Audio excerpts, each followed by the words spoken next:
हमारा आज का टॉपिक है लीज फाइनेंस, पट्टेदारी वित्त। तो ये पट्टेदारी वित्त क्या है? ये दीर्घकालीन वित्त का एक स्रोत है। ठीक है, कंपनी जो है दीर्घकालीन वित्त के लिए क्या करती है? शेयर्स इशू करती है। ठीक है, प्रेफरेंस शेयर्स इशू करती है, डिबेंचर्स इशू करती है। लेकिन आजकल क्या है, वो लीज का भी उपयोग करने लग गई है। तो लीज क्या होती है या पट्टेदारी? पट्टेदारी का अर्थ एक ऐसे अनुबंध से है जिसके अंतर्गत संपत्ति का स्वामी अपनी संपत्ति के प्रयोग का अधिकार किसी अन्य व्यक्ति को एक निश्चित अवधि के लिए पूर्व निर्धारित प्रतिफल पर हस्तांतरित करता है। पट्टेदारी अवधि पूरा होने पर संपत्ति पट्टाकार, जो कि संपत्ति का वैधानिक स्वामी होता है, को वापस कर दी जाती है जब तक कि समझौते में पट्टेदारी के नवीकरण का प्रावधान ना किया गया हो। तो ये जो मीनिंग बता रहा हूँ, तो इसमें क्या कहा गया है कि ये जो पट्टेदारी है ये क्या है? एक अनुबंध है। ठीक है, तो पहले इसमें इसका मीनिंग जो ऐसे पढ़ लेते हैं हम संक्षेप में। क्या लिखा है? It refers to that contract. ठीक है, इसका अभिप्राय उस समझौते से है या अनुबंध से है।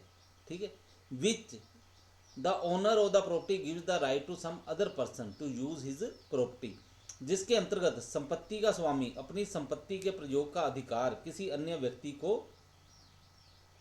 Over N agreed period for a definite consideration, अन्य व्यक्ति को निश्चित अवधि के लिए पूर्व निर्धारित प्रतिफल के बदले देता है।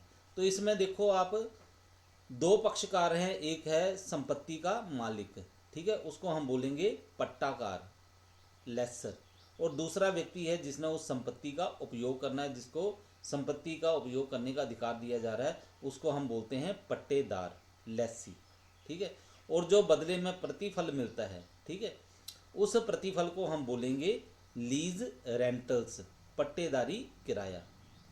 ठीक है, तो अब पता चल गया। तो इसका मतलब क्या है कि ये एक अनुबंध है जिसमें एक संपत्ति का मालिक अपनी संपत्ति का उपयोग करने का अनुबंध करता है किसी दूसरे व्यक्ति के साथ एक निश्चित समय के लिए। ठीक है, और बदले में क्या है? प्रतिफल प्राप्त करता है, जिसको हम लोग बोलते हैं पट्टेदारी किराया। ठीक है, या लीज रेंटल। तो ये जो लीज है, ठीक है, पट्टेदारी है, ये दो किस्म की हो सकती है। एक को हम बोलते हैं ऑपरेटिंग लीज और दूसरे को बोलते हैं फाइनेंस लीज। तो ऑपरेटिंग लीज जो है, ठीक है, प्रचालन पट्टेदारी, ये क्या होती है? इसका अभिप्राय उस पट्टेदारी अनुबंध से है जिसके अंतर्गत एक पट्टेदारी अवधि में पट्टाकार को उसके द्वारा संपत्ति में विनियोज की गई राशि तथा उस पर लाभ प्राप्त होने की सुरक्षा नहीं होती।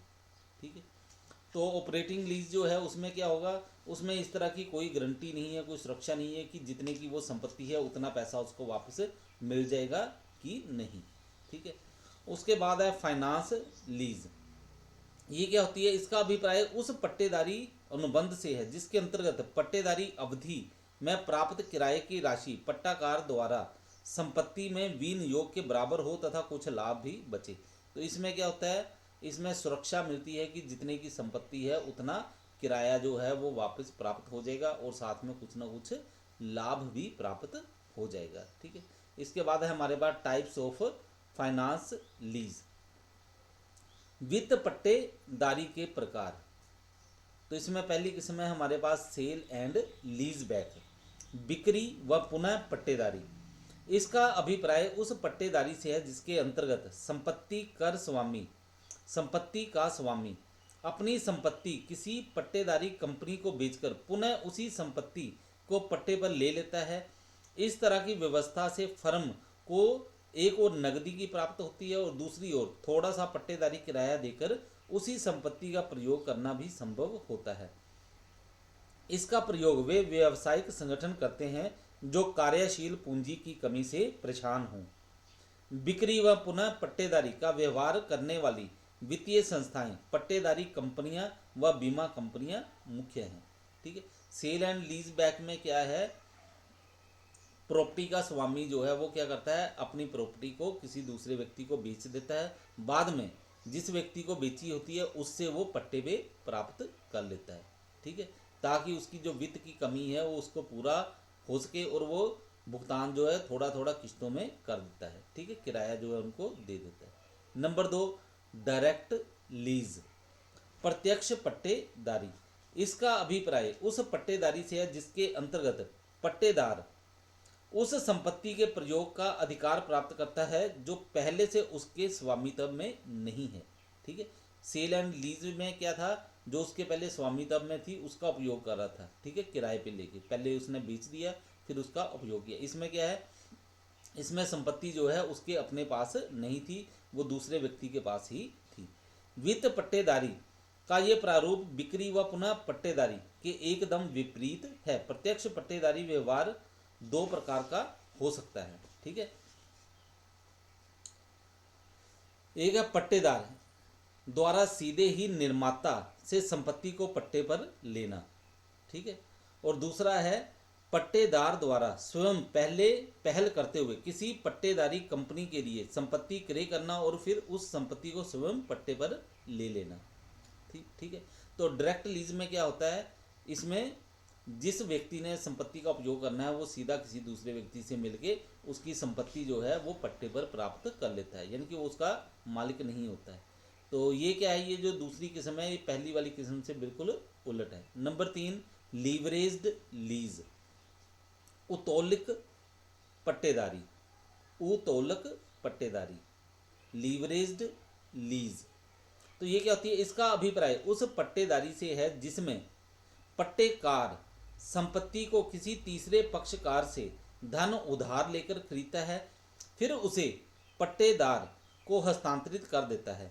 इस प्रकार इस पट्टेदारी में 3 पक्षकार होते हैं, एक होता है पट्टाकार, दूसरा पट्टेदार और तीसरा है ऋणदाता।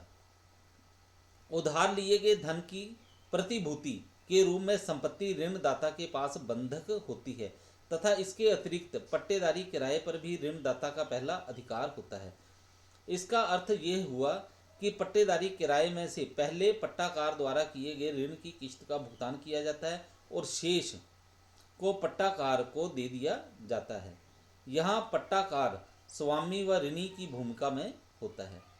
तो लीवरेज्ड लीज में क्या होता है, बताया गया कि इसमें एक व्यक्ति जो है किसी दूसरे व्यक्ति से पहले धन उधार लेता है फिर उससे वो संपत्ति को खरीदता है और खरीद कर फिर आगे किसी को पट्टे पे दे देता है।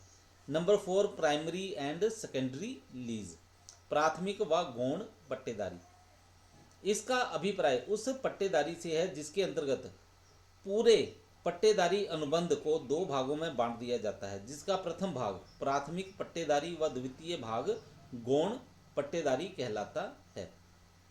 प्राथमिक पट्टेदारी अनुबंध की वह अवधि है जिसमें स्वामी संपत्ति में विनियोजित राशि व उपयुक्त लाभ प्राप्त कर लेता है। अन्य शब्दों में यह वह अवधि है जहां संपत्ति का लाभकारी जीवन लगभग समाप्त हो जाता है। इस अवधि के तुरंत बाद गौण पट्टेदारी प्रारंभ हो जाती है। इसकी मुख्यतः विशेषता है कि इस अवधि में पट्टेदारी किराया नाम मात्र का ही होता है। पट्टेदारी की इस व्यवस्था को फ्रंट एडिड व बैंक एडिड भी कहते हैं, ठीक है, दोबारा सुन लो, फ्रंट एडिड व बैक एडिड भी कहते